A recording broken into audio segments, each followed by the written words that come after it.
Hello साथियों, नमस्कार। स्वागत है आपके अपने यूट्यूब चैनल हरिमोहन जी के ट्रिक पर।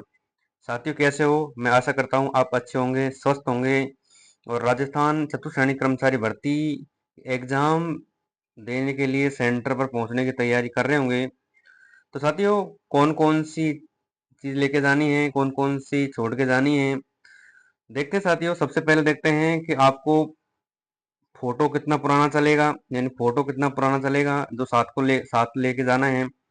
आधार कार्ड में फोटो कितना पुराना है, इसकी जानकारी मिलेगी। एग्जाम में क्या क्या लेके जाना है, इसकी जानकारी मिलेगी। गाड़ी की चाबी है, उसको कहाँ रखेंगे, इसकी भी जानकारी मिलेगी। लड़के लड़कियां क्या क्या पहन कर जाएंगे, इसकी भी जानकारी मिलेगी। कौन सी वस्तु है जो अलाउड है, कौन सी वस्तु है जो अलाउड नहीं है, उसकी जानकारी मिलेगी। इसके अलावा भगवान का धावा है, कलेवा है, उसकी जानकारी मिलेगी, पहनना है कि नहीं पहनना है। मेहंदी अलाउड है क्या नहीं है, जींस पहन सकते हैं क्या, और अगर पांच में से कोई गोला नहीं भरा है तो क्या होगा। तो साथियों, इसकी पूरी जानकारी मिलेगी। जिन्होंने हमारे YouTube चैनल को सब्सक्राइब नहीं किया, सब्सक्राइब करें, शेयर करें और वीडियो को लास्ट तक बने रहना। साथियों, पूरी जानकारी मिलेगी। अब चलते हैं साथियों आगे, एक एक दिशा निर्देश देखते हैं।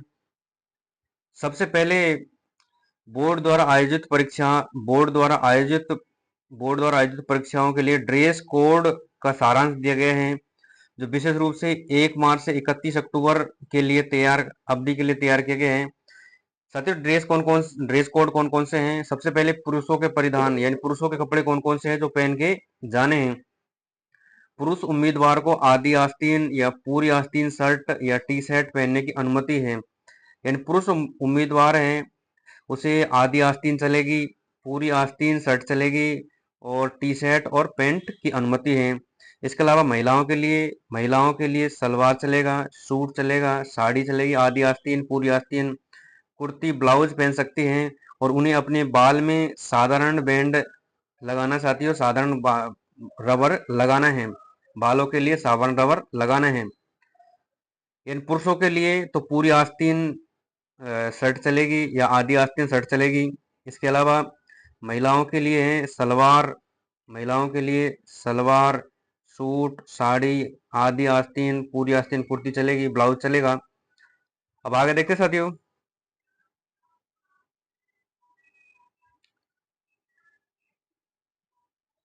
आगे देखते हैं अलंकरणों पर प्रतिबंध, यानी कौन कौन से अलंकरण हैं जिन पर अलंकरणों को प्रतिबंध, यानी कौन कौन से आभूषण हैं जिन पर प्रतिबंध है, या अलंकरण कौन से हैं जिन पर प्रतिबंध है।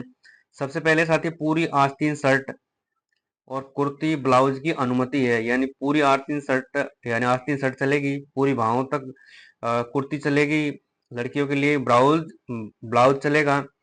लेकिन उम्मीदवारों के अपने परिधान में किसी प्रकार के बटन, यानी जींस पहने हुए तो उस पे बड़े बटन नहीं होने चाहिए। इसके अलावा मेटल से बने बटन नहीं होने चाहिए।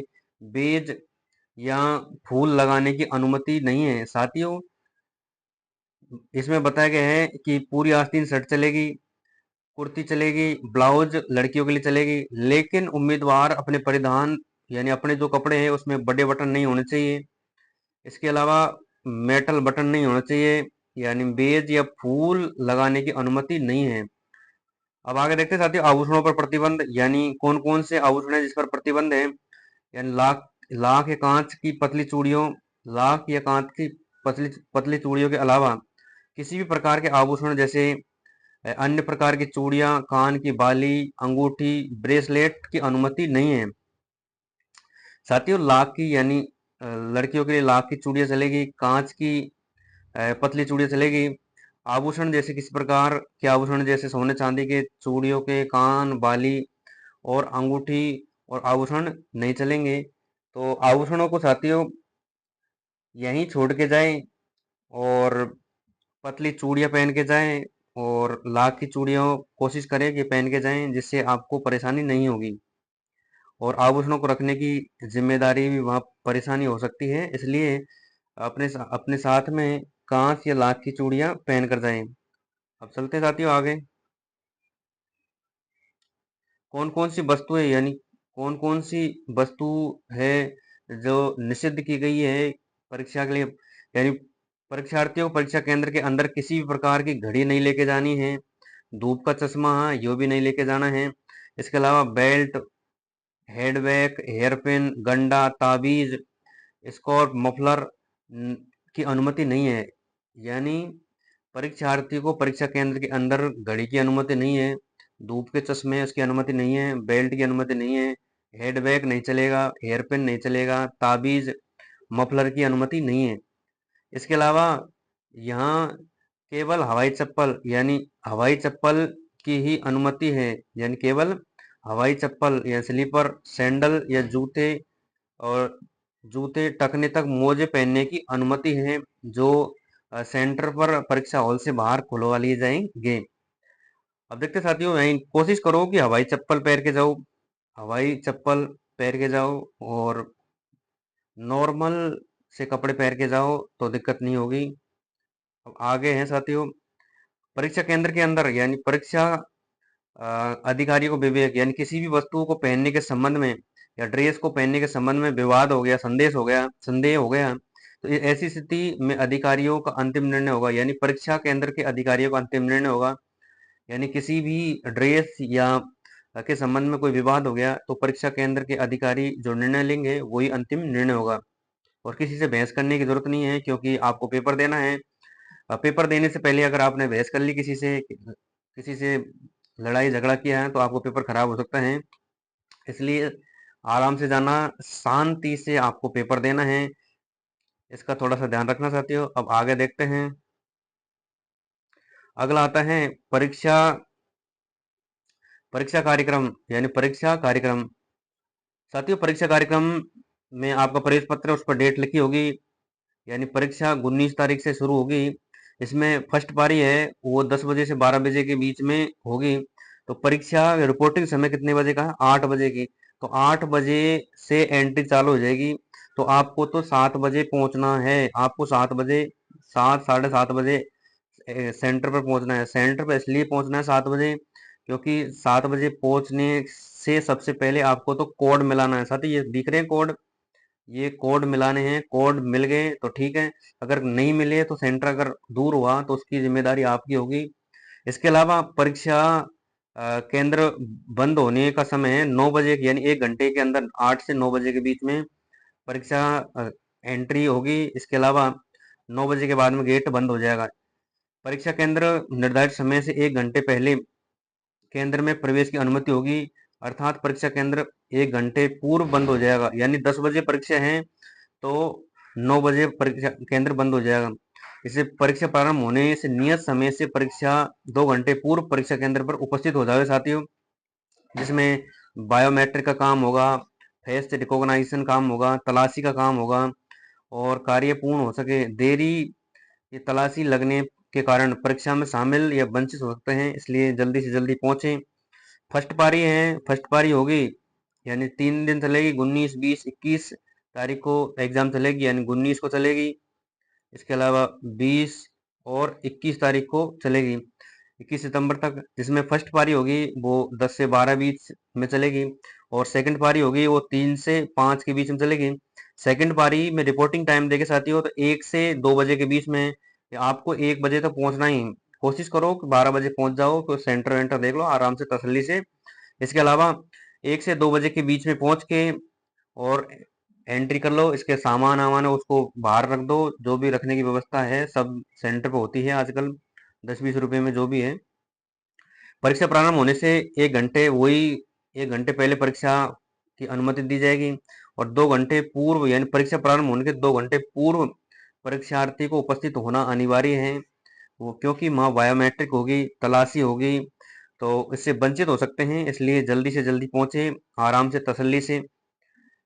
अब आगे देखते हैं साथियों, आगे देखते हैं कि परीक्षा का विवरण। यानी परीक्षा 19 तारीख को होगी, 20 और 21 यानी फर्स्ट पारी है। 19 तारीख को फर्स्ट पारी 10 बजे से 12 बजे के बीच में होगी, यानी फर्स्ट पारी होगी 10 से 12 बजे के बीच में, मॉर्निंग शिफ्ट।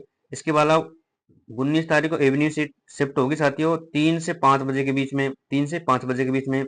वही सीन 20 तारीख को होगा, यानी मॉर्निंग 10 से 12 के बीच में, इवनिंग 3 से 5 के बीच में। और 21 तारीख को मॉर्निंग 10 बजे के बीच में और इवनिंग 3 से 5 बजे के बीच में। तो साथियों आपको जल्दी से जल्दी प्रवेश पत्र निकाल के और एग्जाम सेंटर पर पहुंचना है। अब आगे देखते हैं। आगे बताया गया साथियों, निम्नलिखित में से कौन कौन सी यानी परीक्षार्थियों को निम्न में से 4 वस्तुएं लेकर अनिवार्य है, यानी 4 वस्तुएं लेकर आना तो अनिवार्य है। इसमें सबसे पहले है ई प्रवेश पत्र जिसमें क्यूआर कोड हो, यानी ई प्रवेश पत्र जिसमें क्यूआर कोड हो, क्यूआर कोड के साथ हो। क्यूआर कोड को देख लेना एक बार, और प्रवेश पत्र निकालें तो प्रिंट में देख लेना कोई कटा फटा अक्षर तो नहीं हट रहा है। इसके अलावा क्यूआर कोड सही आ रहा है कि नहीं आ रहा है, इसकी थोड़ी सी जानकारी देख लेना साथियों। इसके साथ में 2 रंगीन पासपोर्ट फोटो लेके जाने हैं जो 1 महीने से पुरानी नहीं हो, उपस्थिति के समय चिपकाने के लिए चाहिए। तो परीक्षार्थियों को 2 पासपोर्ट फोटो लेके जानी है, तो 1 महीने से पुरानी नहीं होनी चाहिए। कोशिश करो फोटो में कोई छेड़छाड़ नहीं होनी चाहिए, या फोटो के साथ में मर्ज नहीं होना चाहिए कि 2 व्यक्तियों को फोटो को मर्ज करके बनाए, तो इसी प्रकार से फोटो नहीं होनी चाहिए। और परीक्षार्थियों को जाने यानी पेपर यानी पेन के लिए नीला बॉल पेन लेके जाना है। तो कोशिश करो कि एक अच्छा पेन ले लो, नीला बॉल पेन, और जो अच्छे से चल सके, थोड़ी सी मोटा मोटा लिखा जाए, उस पे क्या है कि गोले बनने में दिक्कत नहीं होगी। अब आगे देखते हैं साथियों। परीक्षा के अंतर्गत प्रत्येक प्रत्येक प्रश्न में कितने विकल्प आएंगे? 5 विकल्प, यानी 5 गोले आएंगे। पहले 4 गोलों में संबंधित उत्तर होगा, यानी 5 गोले आएंगे, उनमें से 4 गोले हैं उनमें तो संबंधित उत्तर होगा, यानी ए बी सी और डी, इन चारों में तो क्वेश्चन का आंसर होगा। लेकिन आपको लगता है कि नेगेटिव मार्किंग है इसमें, तो आपको नहीं करना है, तो आपको ऑप्शन नंबर ई को तो भरना अनिवार्य है, यानी ऑप्शन नंबर ई को भरना है। अगर क्वेश्चन नहीं आ रहा है आपको, यानी ए बी सी डी में से नहीं भरा, तो ऑप्शन नंबर ई तो भरना ही है। अभ्यर्थी को ओमार को ध्यानपूर्वक भरनी चाहिए, यानी ओमार को थोड़े से देखने चाहिए, यानी पेपर को देखना चाहिए, पेपर कटा फटा नहीं है, ओमार कटी फटी नहीं है, तो उसको आराम से तसल्ली से ओमार को भरनी है। रोल नंबर अच्छे से भरना है, क्योंकि आपने अगर रोल नंबर गलत कर दिए तो कोई मतलब नहीं है आपका आगे पेपर हल करने का। 5 यानी 5 विकल्प होंगे, A B C D E में से एक विकल्प भरना अनिवार्य है। अब देखते हैं साथियों आगे। आगे दे रखा है, यदि 5 विकल्पों में से किसी अभ्यर्थी ने कोई गोला या विकल्प नहीं भरा है, यानी 5 विकल्प आए हैं, ए बी सी डी और ई, 5 विकल्प में से किसी एक विकल्प को यानी किसी भी विकल्प को नहीं भरा है, तो उस प्रश्न का 1/3 अंक काट दिए जाएंगे। तो साथियों आपको विकल्प पांचों में से एक विकल्प भरना है। अगर क्वेश्चन आ रहा है तो ए बी सी डी में से भरना है, अगर नहीं आ रहा है तो ऑप्शन नंबर ई को भर के आना है, तो आना ही है। इसके अलावा इसमें दे रखा है कि 10% से अधिक प्रश्नों में से किसी विकल्प या गोले को नहीं भरा है, तो अभ्यर्थी को उस परीक्षा के लिए अयोग्य घोषित कर दिया है। साथियों टोटल क्वेश्चन आएंगे, उनमें से अगर आपने 10% क्वेश्चन नहीं गोले नहीं भरे, यानी ई ऑप्शन नहीं भरा, ये ऑप्शन नहीं भरा, या जो भी वे ऑप्शन नहीं भरे, तो 10% से अधिक अगर आपने ऑप्शन नहीं भरे, तो आपको परीक्षा के लिए अयोग्य घोषित कर दिया जाएगा। चाहे आपका सिलेक्शन होगा, आपने अच्छे क्वेश्चन किए हैं, लेकिन आपने 10% से अधिक क्वेश्चन भरे नहीं, या 10% से अधिक क्वेश्चन नहीं भरे हैं, तो आपको परीक्षा के लिए अयोग्य घोषित किया जाएगा। इसलिए साथियों आपको ऑप्शन नंबर ई को तो भरना ही है, यानी अगर क्वेश्चन आ रहे हैं तो 4 ऑप्शन भरने हैं, यानी ए बी सी डी इनमें से भरने हैं। अगर नहीं आ रहा तो ऑप्शन नंबर ई तो भरना ही है। इसके अलावा आगे देखते हैं। आगे हैं चेतावनी दे दी साथियों, चेतावनी दी है कर्मचारी चयन बोर्ड ने कि जेल प्रहरी भर्ती 2025 जिसमें 10% से अधिक प्रश्नों के किसी विकल्प या गोले को अभ्यर्थियों द्वारा गहरा यानी भरा नहीं गया, इसके कारण 7626 अभ्यर्थियों को अयोग्य घोषित कर दिया। साथियों 7626 अभ्यर्थियों में से किसी का सिलेक्शन अगर अच्छे नंबर आ रहे हैं, तो उनकी ना कॉपी चेक होगी, ना कोई मतलब नहीं, अगर अच्छे नंबर आ रहे हैं तो कोई मतलब नहीं उनका। तो 7626 अभ्यर्थियों को जेल प्रहरी भर्ती से अयोग्य घोषित कर दिया है, इसलिए आपको ऑप्शन नंबर ई तो भरना ही है। और साथियों आराम से तसल्ली से एग्जाम सेंटर पर पहुंचना है और आराम से पेपर अटेंड करना है। पेपर के बारे में एक बार पेपर कैसे हल करना है उसका एक वीडियो लेके आऊँगा। तो जिन्होंने हमारे यूट्यूब चैनल को सब्सक्राइब नहीं किया, सब्सक्राइब करें, शेयर करें, कमेंट करें और परीक्षा सेंटर पर आराम से तसल्ली से पहुँचे और वाहनों में आसानी से बैठे, आराम से बैठे, क्योंकि भीड़-भाड़ के कारण दुर्घटना की संभावना रहती है, इसलिए आराम से जाएँ और तसल्ली से पहुँचे। धन्यवाद साथियों।